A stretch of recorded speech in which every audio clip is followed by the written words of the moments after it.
Hello, Augies worldwide. I'm Dave Kassler, KE0OG. I'm back in the saddle, and the Dayton Hamvention is our first subject. The Dayton Hamvention is several things: a convention of around 30,000 hams, an exhibit where manufacturers can tout their wares, including the big boys, Kenwood, ICOM, and Yaesu, numerous forums, and the mother of all flea markets. Here's Google's look at the venue, the Ohio Greene County Fairgrounds in Xenia, very near Dayton. The Hamvention is the largest in the world, and the various manufacturers usually announce their new products at Dayton.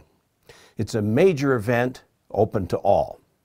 Loretta and I opted to go at the last minute when my health looked like I could make the trek. Whether that was a wise decision or not, I won't comment, but we made it.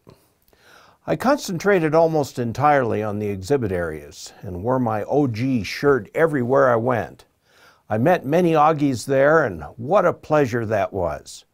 I hung out a lot at Tom Medlin, W5KUB's booth, and also gave an interview to Christian Kudnick of 100 Watts and Wire fame, which you can hear at the URL shown at the bottom of the screen.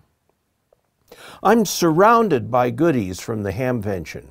I'll show them to you just to give you an idea of the incredible diversity available there. Here's a Bio-NO Power lithium iron phosphate battery at a nominal 12 volts and 12 amp hours. I'll do a video on this battery. It weighs much less than my bench 12 volt 8 amp hour standard sealed lead acid battery. I picked it up with the charger for only $100 US, about a third off the internet price. Another reason to go to Dayton loaded with cash. I had a delightful chat with both Richard Stubbs and Martin Jew of MFJ at their big booth. They gave me this MFJ 1708 SDR to test, and you'll soon see a video. This is not a radio, let alone an SDR radio, but a device to disconnect the SDR receiver antenna when your transmitter is on. Mastrant gave me several samples of their guy rope, and I'll do a video on this too. It's UV resistant, and various sizes can handle loads from a simple dipole to a tower. I was particularly interested because I want to put up a modest tower this year. From QRP Labs, I purchased their clock kit to go with their GPS kit, which I already have. It will quickly become by far the most accurate clock in the house. From Kanga Kits, I purchased a regenerative receiver kit. I'll likely make a video of this one too. It looks like a superb and functional beginner's kit. Underneath that is a little kit that blinks lights. It comes from Third Planet Solar, KC9ON. It should make for an interesting video. The wooden nickel comes from the Collins Collectors Club. By the way, I have a Collins 75A4 in the basement that needs a new home. I did a video on it once. I purchased a couple books at the enormous ARRL booth, Portable Operating for Amateur Radio and Receiving Antennas. I was disappointed to find that the new ARRL Tech Study Guide is still at the printers. So they gave me a coupon for free shipping so I can order it online, which I will do shortly. As soon as I get it, I'll dive into updating the technician training videos, so look for those. From AMSAT, I purchased this book, Getting Started with Amateur Satellites. I joined the Radio Society of Great Britain.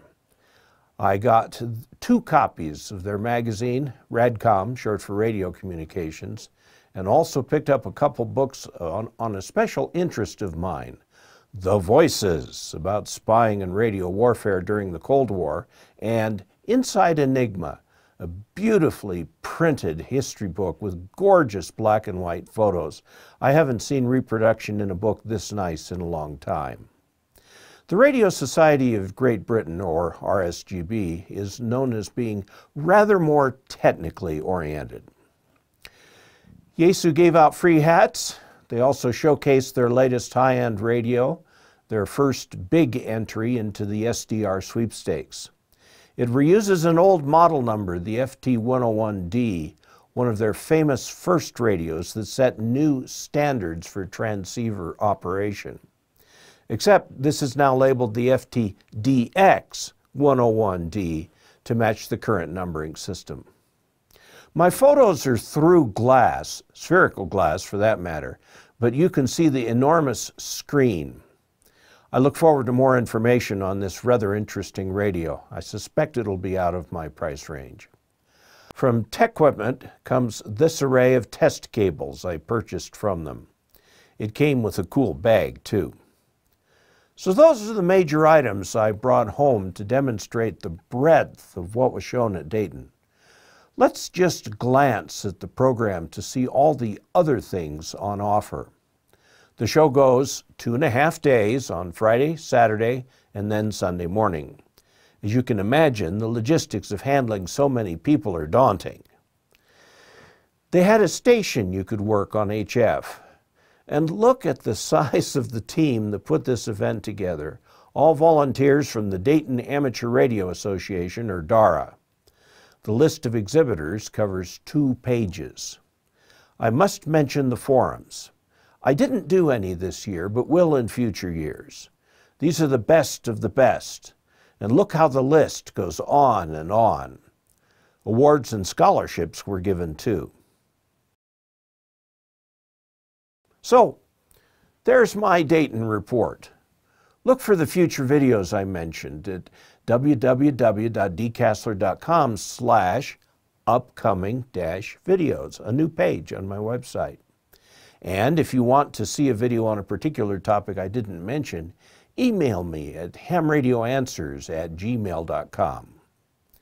In channel news, I'm still working through the medication change, but plan to go back to a regular schedule now. Plus, the Ask Dave series, which Trevor is editing this summer, will soon be coming out with additional videos. Be sure to check out ways you can help make this a viewer-supported channel at www.dcastler.com/support. Be sure to subscribe and click like and share. Thanks for your time and support. I look forward to our next video together. Until then, 73. Up next is a look at the MFJ 1788 loop antenna in horizontal mode.